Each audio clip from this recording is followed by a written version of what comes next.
Bienvenidos al tercer episodio de Frente al Fogón, un podcast en el que semanalmente contaré relatos con temas tales como terror, casos paranormales, de crimen real o simplemente historias interesantes que espero disfrutes tanto como yo. Bienvenidos. Acá estamos de vuelta con Johnny. Sí. Le Willis. Con la Willis. Y bueno, este es el episodio 3 y trata de la masacre de Jonestown. Decidimos de hacerlo en dos partes porque era mucha información para un solo episodio y no queríamos cargarlos con tanto. Así que vamos con la parte 1, que es como vemos cómo se va formando la persona. Y en la parte 2 le vamos a contar todo el desmadre que puedan imaginarse. Básicamente, en 1978, un activista social convirtió una bebida en polvo llamada Flavor Aid de uva en un arma de destrucción masiva, que le sirvió para asesinar a casi 1000 personas. Hoy les voy a contar la historia del reverendo Jim Jones, el templo del pueblo y la comuna de Jonestown. Jim Jones era mejor conocido como el líder de culto del templo de los pueblos, que lideró a más de 900 seguidores en un suicidio masivo a través de un golpe con cianuro conocido como la masacre de Jonestown. James Warren Jones nació el 13 de mayo de 1931 en Creech, Indiana, Estados Unidos. Su padre, James Thurman Jones, era un veterano de la Primera Guerra Mundial que había sufrido el efecto del gas mostaza. El gas mostaza fue sintetizado para acosar e incapacitar al enemigo y contaminar el campo de batalla. Bueno, mientras peleaba en las trincheras, sí. Lo retiraron y recibió una pensión de parte del gobierno. Él era de religión Quaker, que es la sociedad religiosa de los amigos o iglesia de los amigos, generalmente conocida como los cuáqueros o amigos. Es una comunidad religiosa disidente de origen cristiano fundada en Inglaterra por George Fox. Los Quakes. James Warren Jones también era alcohólico y miembro del KKK, aunque no hay documentación sobre esto. Él hacía la función en su pueblo de ser vigilante porque le habían dado un permiso para portar armas. La madre, Lynetta Putnam Jones, era 15 años menor que su esposo Jim. Su verdadero nombre era Lunette. En su adolescencia se interesó muchísimo por el espiritualismo, convencida de que era la reencarnación de una mujer exitosa, y comenzó a leer el futuro para hacer su fortuna, algo que le funcionó muy mal. Entonces se casó con Cecil Graham Dixon para poder subsistir y tener cosas. Su matrimonio duró 2 años. Su segundo matrimonio fue con Elmer Stevens, el cual duró 3 días. No, 3 días duró un Solamente matrimonio. 3 días. Cuando las personas, viste, se conocían, se casaban, tenían el hijo y listo. Ya no me interesa y chao. Finalmente conoció a James, quien trabajaba construyendo carreteras en la ciudad de Evansville. A pesar de ser 17 años mayor que ella vio algo maravilloso en él. Su familia era de dinero. Claro, estaban muy bien posicionados socialmente. Estaban bien adinerados. Los Jones eran dueños de muchos terrenos y entonces el 20 de diciembre de 1926 se casaron. El suegro le regaló uno de estos terrenos y terminaron viviendo en Creech, un pueblo con 28 personas como habitantes. Claro, una manzana. Nada. La vida que Lynette había pretendido para ella no fue lo que ella esperaba. El terreno fue gratis, pero no tenían plata para comprar animales o maquinaria. Jim trabajaba en las rutas, entonces solía estar semanas fuera de su casa. Cuando Jones estaba en su casa, sus conversaciones eran casi inexistentes. Sus pulmones estaban tan jodidos por el gas que no podían mantener una conversación. Claro, Sumado, quedó súper afectado. Quedó muy afectado por la Segunda Guerra Mundial y el gas. Sumado a todo esto fue en la época de la Gran Depresión económica de los 20s. 1920. Como para agregarle algo más. Después de la Revolución Industrial, una cosa así. En la década de la depresión económica, cuando cayó la bolsa y cayó todo. Y bueno, esta mujer, Lynette, desesperada por vivir bien, decidió embarazarse para que sus suegros los apoyaran con dinero, y la llegada del pequeño Jim Jones solo empeoró las cosas.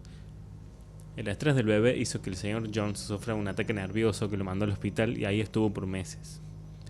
Con sus padres incapaces de laburar en la granja, la perdieron y se fueron a Lynn, en Indiana, para ser vecinos de los hermanos de Jones. Vivían cerca, digamos, todos ellos. Sí, estaban como en el campo, así. ¿No? Claro, se habían mudado cerca para más o menos estar. Pero había una condición: los cuñados los ayudarían en todo lo que ellos pudieran, pero la pensión de Jones debería usarse para la renta y para cuando el bebé tuviera que entrar a una primaria. Y la madre debería conseguirse un trabajo, y es así como en el otoño de 1936 el pequeño Jim Jones entró a una primaria y su madre comenzó a trabajar en una fábrica de vidrios. Jim se crió en la calle, con su padre enfermo, que se le pasaba en el hospital o en el bar jugando al pool, y con una regla que puso su madre, de que Jim no podía entrar a su casa hasta que ella regresara del laburo. O sea, imagínate que no te dejan llegar a tu casa. No, pero al niño. Al niño no le dejan entrar a su casa hasta que la madre vuelva del trabajo. Claro. El niño salía y tenía que estar por ahí hasta que la madre volviera del trabajo. Cool, yeah. El niño de 8 años solía pasar sus tardes visitando casas del barrio pidiendo comida. Su mamá igual le daba su almuerzo y todo, pero se ve que aún tenía hambre y le pedía comida a la gente, la cual accedía. Esto ya deja ver de que ya de chico ya empezaba a manejar a las personas. Claro, sí, los lograba convencer. La primera fase de un manipulador, digamos. Salía a pedir comida, por ejemplo, y gestando. los convencía de que sí, que le tenían que dar. Se habrá de hecho como dar lástima, no sé qué. Una de estas señoras que le daba comida a veces era Myrtle Kennedy, de religión nazarena, con el mismo Dios que es parecido a los Quakers, pentecosteses, etc., que por sus creencias no tomaban alcohol, no enseñaban sus piernas o piel y no bailaban. De Nazaret, digamos. No estoy seguro. No estoy seguro de eso, pero como buena fanática, un día usó una tarta recién hecha para engatusar a Jim e introducirlo al mundo de Jesús y los nazarenos, lo cual es medio injusto ya que es un tipo de manipulación también. Decía que a Lynette no le importaba que lleven a su hijo de 8 años a una misa nazarena. De hecho, Lynette sentía algo de desdén por la religión en general. O sea, no le gustaba. Le gustaba mucho en absoluto. Este niño encontraría su vocación dentro de este lugar y religión. El pequeño Jim se había hecho el hábito de subirse a árboles a, entre comillas, predicar la palabra del Señor. Claro. Y además le encantaba hacer funerales extensos y armados con animales muertos que encontraba y recogía. Claro, un funeral tipo así como así. Te encontré una especie de una ardilla muerta en el suelo y le hace un funeral así correcto y claro, todo. Correcto. Y rezas y todo. En algunas ocasiones llevaba a sus amigos a que lo vieran en sus sermones. Después de un tiempo empezó a creer que Dios le había dado poderes. Para poder probar esto, un día convocó varios chicos del barrio, sus amigos, gente del barrio. Que jugaba ahí. Claro. Se puso una toalla como capa y saltó desde el techo de su casa. Obviamente Dios no le dio nada y Jim se rompió el brazo. Sin embargo, Jim pensaba todavía que Dios le había dado algún tipo de poder especial. Él estaba convencido de esto. Pensó que iba a volar, qué sé yo, pero bueno. Sí, pero no, por lo menos eso no se le dio. No resulta. Muchos de estos chicos con los que él jugaba, predicando la palabra de Dios, se cansaron de esto y decidieron ya no jugar con él, lo que le obligaba a hacerse de nuevos amigos para poder hacer sus sermones y que le prestaran atención, generalmente más pequeños que él, para poder influenciarlos más y hacerlos parte de su nueva ideología. Claro, necesitaba siempre gente llamar la atención a... más crédula. Claro, a gente más crédula. Que pueda caer más fácilmente. Ser predicador era su pasión y el pequeño Jimmy se pasaba cada domingo en la iglesia, yendo a diferentes misas que había, aprendiendo cada vez cosas nuevas en cada una de estas. Básicamente iba sacando de cada religión herramientas para poder manipular a las personas. Claro. Tenía eso en la sangre de querer manipularlos a todos. A sus 10 años, algo le dio a Jim una nueva pasión en su vida, una nueva imagen que imitar, como venía haciendo con Jesús. Esa persona era Adolf Hitler. Lo empezó a tener como su propio modelo a seguir. Como su modelo a seguir. Acababa de empezar la Segunda Guerra Mundial y Jim admiraba a este líder y la forma en que daba sus discursos. De hecho, mucha gente también veía a Hitler como buen líder, solo que lo usó para hacer atrocidades, digamos. Él también veía un paralelo con su vida y la de Hitler, ya que los dos habían escalado de la pobreza a un lugar un poquito más cómodo, más privilegiado, Y Jim tomó esto como un ejemplo, ya que él era bastante pobre y vivía en una condición precaria, digamos, de vida. Claro, con toda la ayuda que, bueno, que fueron recibiendo, todo, Claro. crecieron. Él Le quería fue bien, bastante bien. tener poder, digamos. Claro, sí, sí, sí. Forzaba a sus primitos a hacer saludos nazis y ese tipo de cosas y escuchar sus discursos de dictador. Algo que quizás fue un presagio de que algo pasaría en el futuro fue el hecho de que Jim quedó impresionado cuando Hitler en 1945 decidió suicidarse, escapando de sus captores de alguna forma. Para Jim esto fue un triunfo, salió con la suya, digamos. Claro. Esto lo marcó intensamente. En la secundaria, su obsesión con imitar a Hitler se cambió por algo como el sexo. Estaba obsesionado con el sexo, era un adolescente extraño que no saludaba y no te contestaba si no le hablabas vos primero.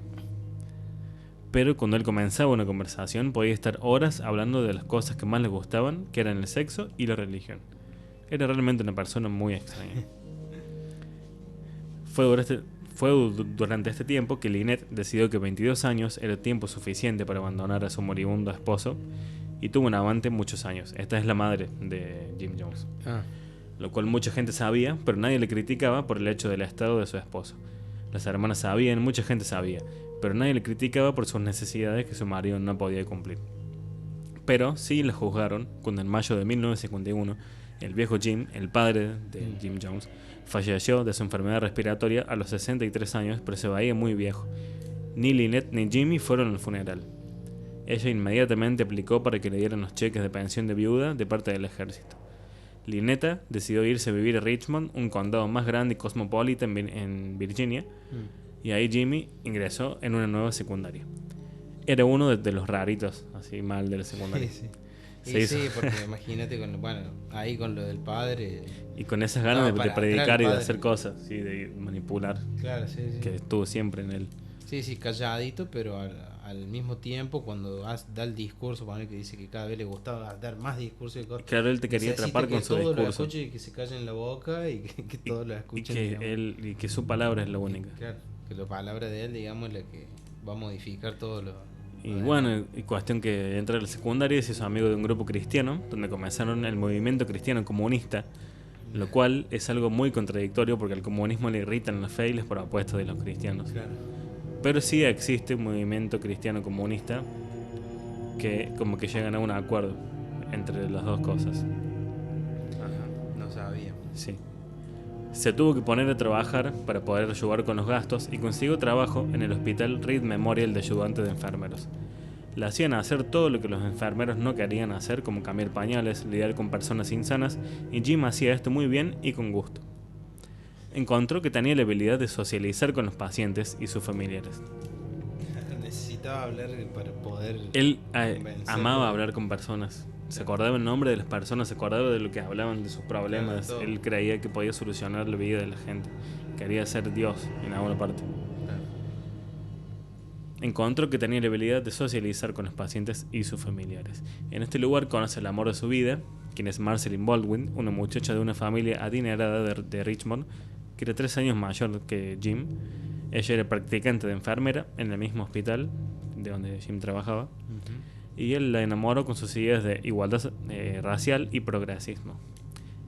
Cabe destacar que era una época muy racista, aunque bueno, hoy tampoco cambia mucho en la cosa. Sí.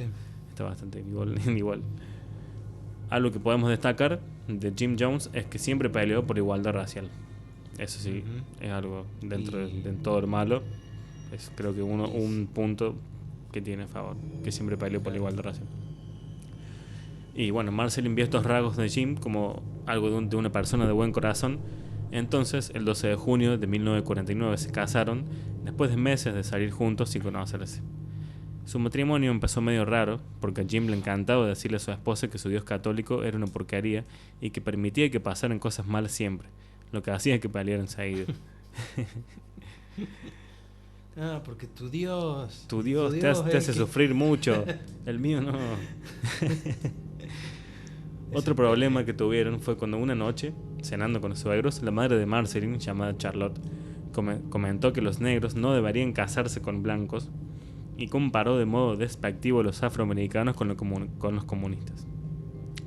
Esto fue algo que enojó mucho a Jim, que se levantó de la mesa y le gritó a la suegra y le dio como un ultimátum a su esposa de que eligiera entre él o sus padres racistas. Jim se graduó de la secundaria y entró a la universidad, pero para balancear entre el trabajo, matrimonio y escuela no le ayudaba mucho esto a tener buenas notas, digamos, y seguir la uni. Desastre ahí. Sí, no puedes balancear tantas cosas. La nueva responsabilidad llevó a Jim a descuidar la universidad y su plan de conseguir un diploma y trabajar de administrativo en el hospital se fueron desvaneciendo de la realidad. En este caso, los planes de Jim se hicieron más visibles cuando vio lo que fue el templo metodista afroamericano.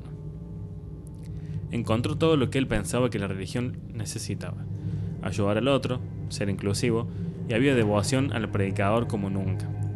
Entonces esto, obviamente le agradó mucho. A los 21 años decidió convertirse en ministro. En el verano del 52, Jim fue contratado para ser estudiante pastor para la iglesia metodista Somerset en Indianápolis. Pero él no estaba contento. Esta iglesia no le pagaba por ser estudiante, además no le dejaban hacer más que asistir a los demás predicadores. Quería predicar él. O sea, solamente era por estudiar, no podía, claro, él quería más. Cosa que para alguien con el ego de Jones era horrible, y él sentía que este templo nuevo no era lo suficientemente socialista. Claro. Él siempre tenía esa idea, claro, de todo para todos.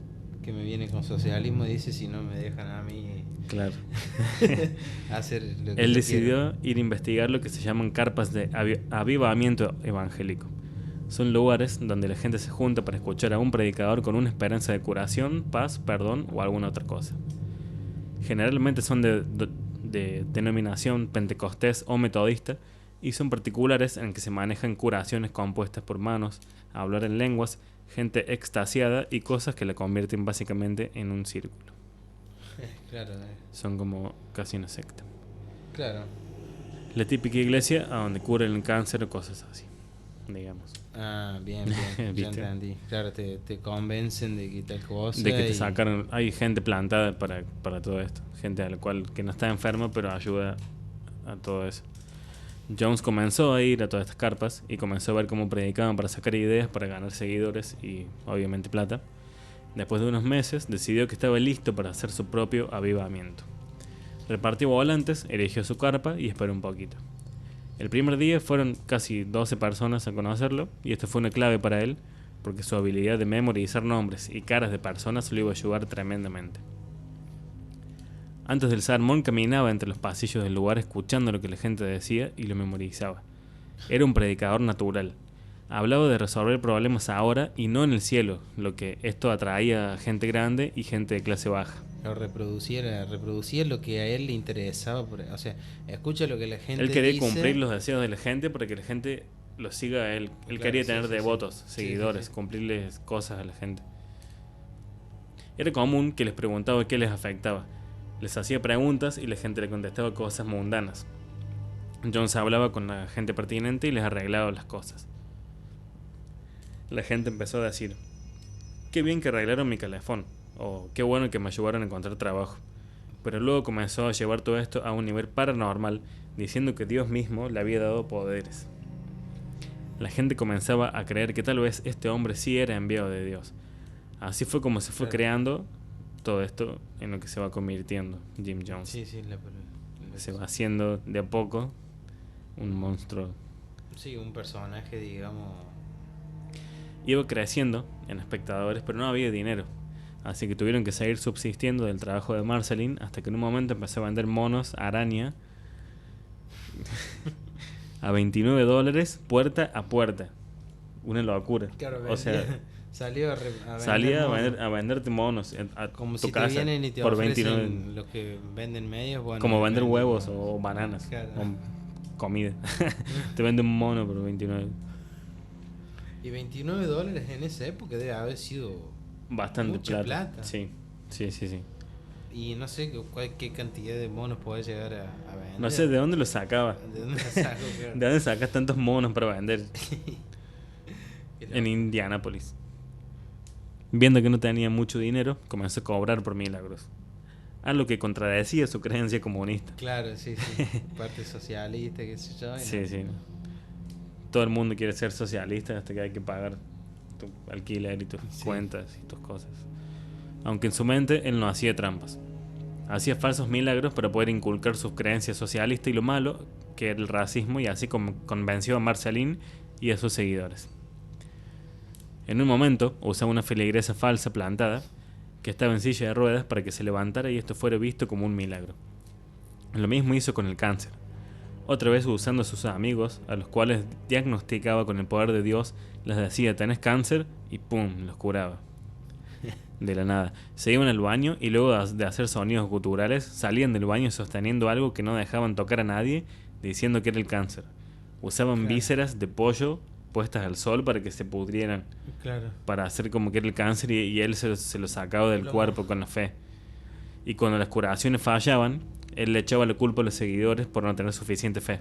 Claro. O sea, tipo, si no te Es funcionó culpa. lo que pediste es porque no lo estás queriendo lo suficiente. Claro, sí, sí, sí, sí. Culpaba a la gente. Sus milagros curaban y ahora la gente llegaba en masas. Empezó a ganar dinero fingiendo empatía y escuchar sus problemas.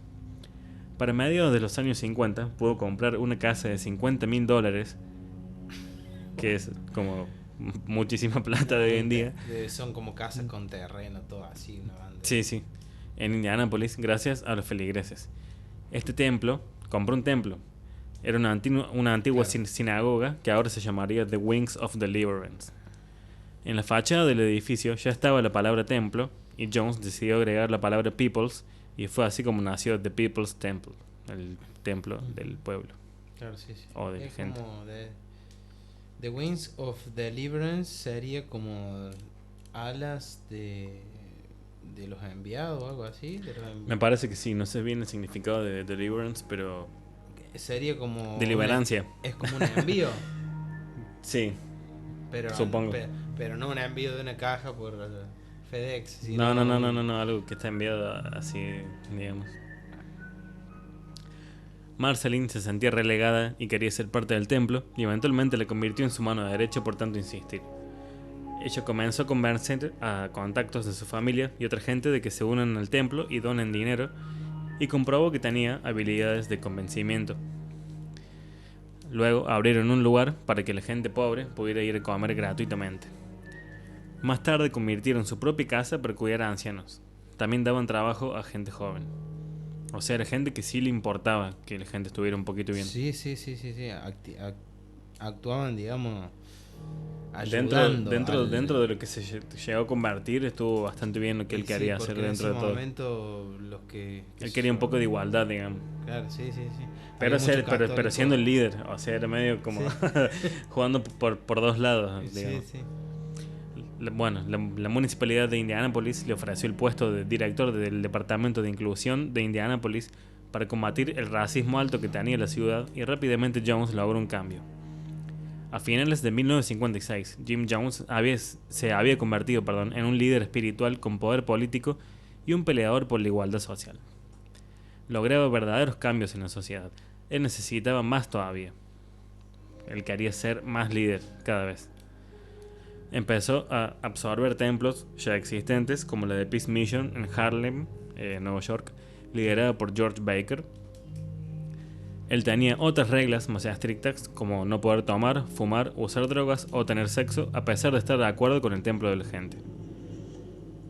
Y algo que Jim aplicaría más adelante fue la libertad sexual. Aunque sus seguidores no podían tener sexo, el líder Baker sí, porque lo veía como una forma de estar relajado y sentirse mejor. O sea, si tu líder puede hacer algo que vos no, Claro. estás en un culto. Sí, claro. Básicamente. Lo más importante que aprendió de Baker fue la importancia de tener enemigos y poder usar esto para poder controlar.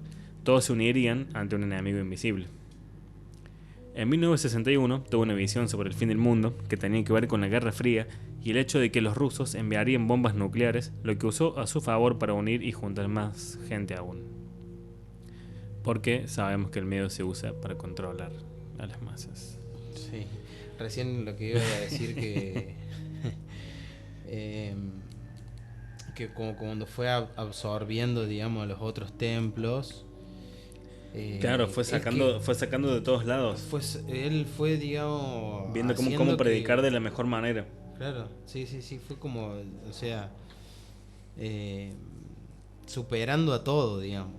Él quería siempre iba superando todo lo que, claro, por ejemplo, había... Aprendía tanto, era muy inteligente en realidad. Claro, muy inteligente. Porque aprendió, se acordaba de muchas cosas, aparte trataba de arreglar tus problemas y cosas. Claro, sí. O sea, como quería ser como Dios, básicamente. Claro. Y bueno, y como buen líder de culto se proclamó la reencarnación de Buda. Ya dijo, yo soy Buda, pero soy Buda. carne. Desde hoy soy Buda. La monta. De igual manera comenzó a tener el poder de reconocer en sus personas cercanas el poder de haber reencarnado en personas famosas y poderosas. Algo conveniente para él, o sea, le pagaban y le decían, vos sos... Sí, tenía un interés también, ¿no? De hacer plata. Sí, no, por eso él siempre quiso todo salir. Parte del poder también, de querer tener poder también viene de eso. Para construir más templos y cosas. Sí. Él les decía siempre que en tu vida pasada fuiste Marilyn Monroe o en tu vida siguiente vas a ser una modelo. Entonces les cobraba por darle consejos que en realidad no eran más que palabras inventadas por él. En 1965, el momento que Jones estuvo esperando llegó. El reverendo Baker falleció. Jim se contactó con Mother Divine, que es la esposa de Baker, y durante una cena con sus seguidores se le salió la cadena y se autoproclamó la reencarnación de Baker. No. O sea, de Buda pasó a ser... Él podía reencarnar en lo que quisiera. Claro. Mother Divine se proclamó en contra de su declaración y lo sacó de su casa. Varias personas desertaron a los pocos días del culto de Jim. Y Jim instruyó a sus seguidores a mandar cartas a los miembros de Peace Mission en Harlem diciendo que sobre los milagros que hizo Jones desde que era Divine. Desde cuando tomó el nombre de Baker, digamos, claro, que le decían Divine. Peace Mission no fue la única congregación que se unió a Jones. Él consagró su templo más grande en el valle de Ukiah y Redwood, California. Y acá cito: si alejas y aíslas a tus seguidores de sus familias y amigos, no tienen a dónde ir, con quién hablar, a quién contarles secretos y es más difícil que deserten y dejen el culto. Esto es muy verdad y muy cruel. Porque agarraba gente vulnerable, digamos, que no tenía con quién hablar y les decía, sí, bueno, yo creo en vos porque creo que me puedo salvar todavía. Claro, sí. Y toda la gente, ya vamos a ver más adelante, que se aprovechó de todo el mundo. Claro, como prometer una redención por ahí a algunas personas, no sabe. Hacía que la gente done el 30% mínimo para su templo, algunos daban incluso más. También vendían mercadería, la cual era casi obligación comprar, tipo fotos de él mismo curando enfermedades y cosas así. Merchandising. Sí, él tenía su propio puestito de merch. Toma, llévate un pin. Ahí. Claro, un sticker así curando el cáncer. También te cobraba por meditar por vos o por algún familiar. Y ahora con sus nuevos ingresos compraron una flotilla de camiones para predicar por todo el país y traer fieles a California. Con su lema, aprendido por Baker, entre comillas, si el sexo es bueno para mí, es bueno para el templo, empezó a cometer ciertos abusos con muchas personas. Le había quitado su amante Caroline a su esposo, quien era miembro de la congregación. El nombre de este hombre es Larry Layton. Y como consuelo le consiguió otra mujer, a la cual volvió a hacerle lo mismo. No. Qué hijo de puta. Después de que se aburrió de ella, estuvo con otras mujeres, siempre con mujeres jóvenes a las cuales les decía, te estoy ayudando a elevar tu autoestima con esto que hacemos. Algo que realmente, recalcando la parte de que la gente que iba eran víctimas y se sentían mal con inseguridad, es lo peor que puedes hacer. Hacer creer que estás salvando a alguien y le estás destruyendo la vida. Claro, y encima de ser abuso es más todavía. Gente que se fue de casa y que son víctimas de manipulación de estos enfermos, digamos. Las mujeres abusadas lo habían justificado algunas porque decían que, entre comillas, soy la única y nueva chica de Dios. Cosa que para mí es lamentable. Si notaban disidencias, las promovían en el culto para que no huyan. O sea, si notaban que alguien se quería ir, le decían, che, toma un cargo más alto. Claro. Te doy otra cosa. También Jim acosaba a hombres. Siempre mantuvo su bisexualidad escondida, aunque muchos sabían de esto. No dejaba que hombres gays tuvieran relaciones. Decía que, sí, entre comillas, si quieren tener sexo, vayan a un bar en San Francisco. Claro, vayan a otro lado. O sea, sí, pueden tener, pero no acá. La gente que entraba al culto no podía tener pareja ni sexo entre ellos sin permiso de Jones si conocías a alguien adentro. O sea, había reglas que Un poco realmente más te decía, das bueno, cuenta que estás en un culto y mucha gente no se yo dio los cuenta. Claro, decía un poco más, yo los dejo, pero bueno, me quedo a verlos ahí, a ver qué hacen. No, es que si vos no podías conocer parejas adentro. Y Claro, no si podías traías conocer a tu nadie. pareja, sí podías estar. Pero no podías hacer pareja ahí adentro. Claro, claro. Si vos ibas con tu pareja, sí podías tener relaciones, porque ya se conocían. Ya se Pero no con conocen, alguien pero nuevo. no podés conocerte con alguien, claro. Claro. Y también algo que se volvió bastante común fueron los abortos escondidos debido a la cantidad de abusos que cometió Jones. Empezaron a haber muchos disidentes y a Jones no le gustó nada de esto y llevó a todos a un lugar en la jungla de la Guayana o Guyana en Sudamérica, donde asentó su peor legado, que es lo que vamos a hablar en la segunda parte. Claro, es como en Centroamérica, por ahí, sí. Sí. Sí. La comuna de Jonestown, que se convirtió en el escenario de la mayor masacre de ciudadanos estadounidenses en la historia, en donde 918 hombres, mujeres, niños y un chimpancé llamado Mr. Moggs perderían su vida. Con esto concluimos la parte 1 de la masacre de Jonestown. Espero que les haya gustado y que estén ansiosos por oír la parte 2, porque en la parte 2 es donde se va todo. En referencia, se va toda la mierda. Literalmente se va todo, se desvía todo. Es muy fuerte. Claro, esto fue más o menos la introducción y bueno. Esto es como un contexto de la vida de Jim, cómo se formó, cómo fue haciéndose líder, cómo fue forjando su carácter de manipulador, digamos. Claro. Pero bueno, esperamos que les hayan gustado. Estamos en redes como facebook.com/Frente al Fogón Podcast y igual en Instagram. Adiós. Recuerden escucharnos. Adiós, espero que tengan buena semana.